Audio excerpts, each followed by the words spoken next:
The Acer Team Story Cup. Boys and girls, it is tied up now 1-1 between Complexity and Dignitas, the alliance between those two teams, and Mouseports, the newcomer to the arena, so to speak. Can I get a sup, son? Ladies and gentlemen, Dignitas' own Select.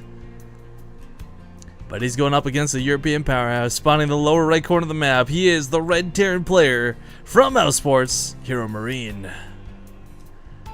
Now, it's a bit funny that HeroMarine finds himself on this map because it was not I don't think it was even an hour ago he found himself fighting against Cross from Neursoft at the previous Acer Team Story Cup on this same map.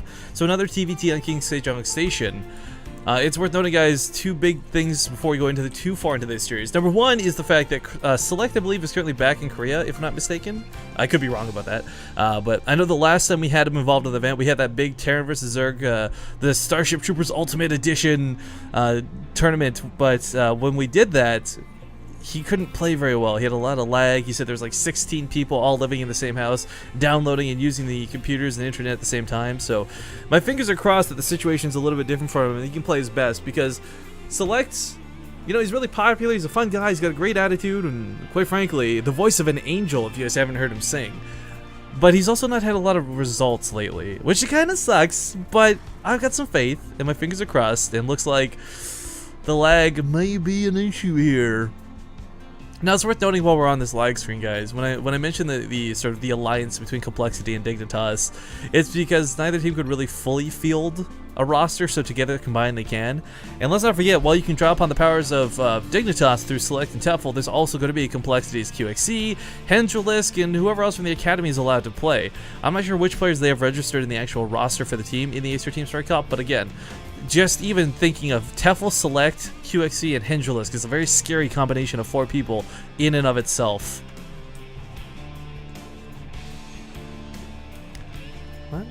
Alright, despite the lag spike, gets across the map for a scout. Now, last time again we saw these two, it was Banshee versus Raven. It ends up being the case a lot of the time here in TVT, but one thing we got to keep an eye on is when those second gases come down for each of these players. If we only see one gas and the starport comes down, it'll probably be like the Marine push with some Hellions accompanied it, and of course the medevac is the focus. If we see a second refinery come down, the gas will be for possibly Cloak or Ravens. But yeah, the pause coming out of Select, I really hope his internet's not too problematic.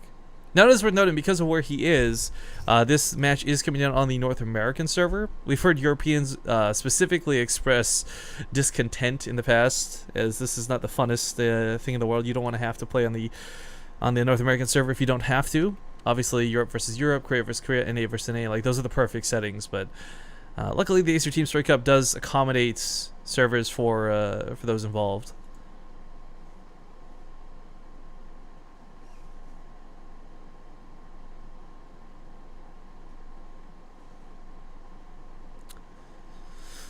But yeah, here we are, just waiting a moment or two for Select to, again, fingers are crossed, not have anything too problematic for him.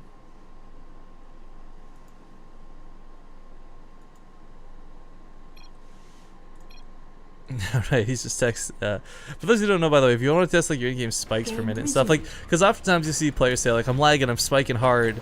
Up here in the top left, whoa! Again, I always get blown away by my FPS. StarCraft 2, this is like a brag moment.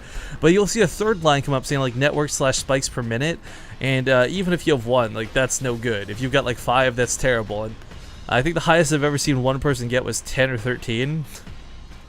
But that was because they were streaming and had like no connection, no upload. Anyways, as far as the way this matchup will play out, we do have a Woodamine and a Starport coming out of Select, but he did not take this second gas. So I'm pretty positive this is just going to be him making the medevac out of the Starport and moving out. He may make a Banshee, or sorry, not a Banshee, what am I saying here? A Viking defensively, but HeroMarine also, worth noting, guys, did not take a second gas yet. Now, it's not like, oh my god, they never took a second gas, they'll never make Banshees.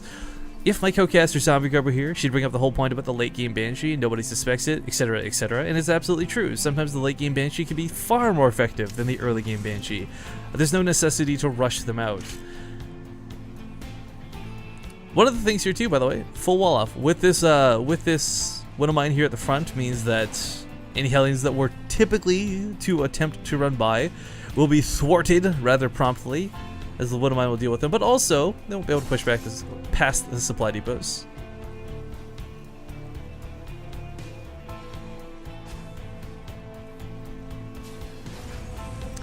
Back at home for HeroMarine though, an Engineering Bay coming up rather quickly, but again, if you don't have a Raven out, missile turret's way better than having to burn scans.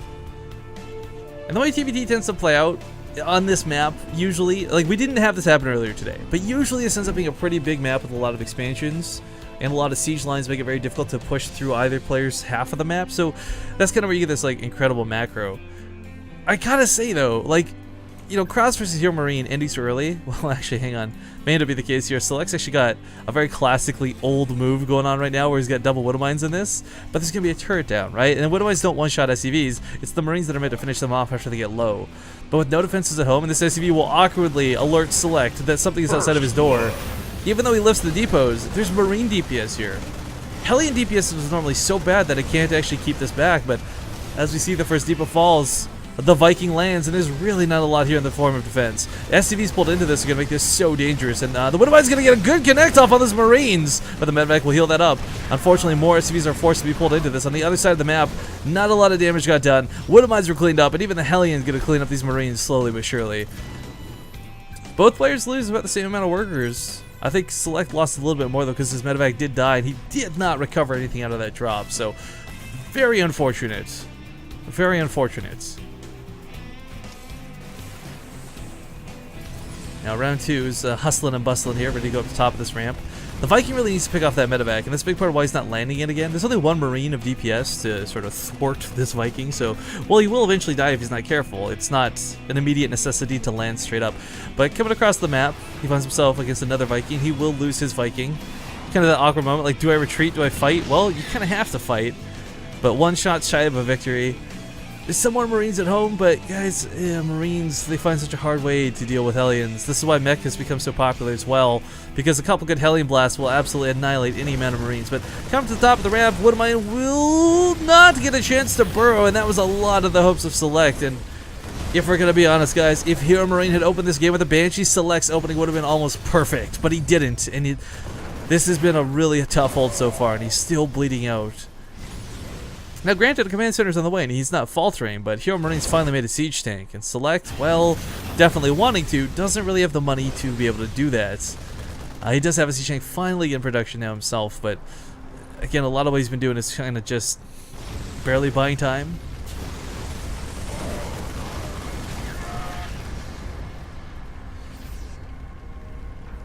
Once the tank gets over, that's when it gets really, really rough, because the reality is HeroMarine's got no way to stop these Vikings. He's got no way to get air superiority, and these things will just hold position while the tank shells away from safely at the bottom of this ramp.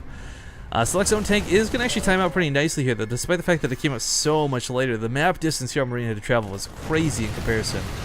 But both players with a siege tank, pushing down the bottom of the ramp, will take some blasts initially. It's not a lot of buffer here for Select, or for HeroMarine, but Select has also lost all of his Marines.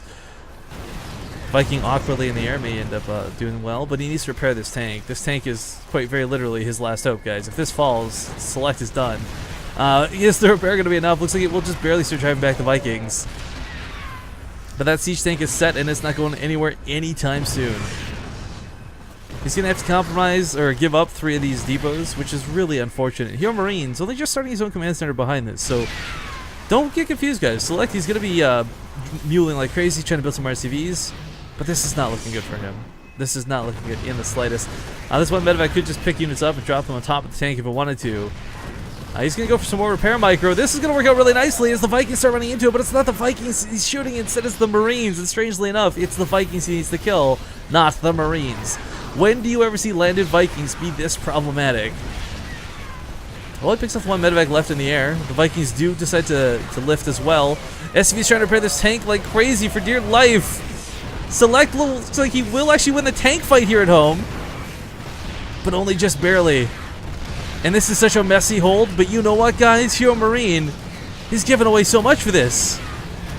Siege tank already on sieges, by the way. Viking goes back in the air and dies to the turret. This is looking fantastic, but 2 siege tanks for HeroMarine means that this is going to be terrible as he throws that one tank alive. Why did he move it? It was in such a good spot. If that just stayed sieged where it was, I think Select would be good to go, but he's lost his ability to produce. He's building more barracks away from these siege tanks, but this is looking like it's going to be game, guys. A really strong hold, but not good enough. The follow-through for HeroMarine, way too strong, and Cloaked Banshees as the follow-up. Oof. Insult to injury here for poor Select. But yeah, SCV's being pulled in a bit of desperation. He's really, what's kind of curious about this too, guys, he's not over-dedicating to this. I wouldn't want to attempt to burrow, but if that siege tank wasn't, yeah, it doesn't matter. A good game's going to be called. HeroMarine will continue his lead in the series, extending it now 2-1 in the favor of Mousesports over Complexity Dignitas.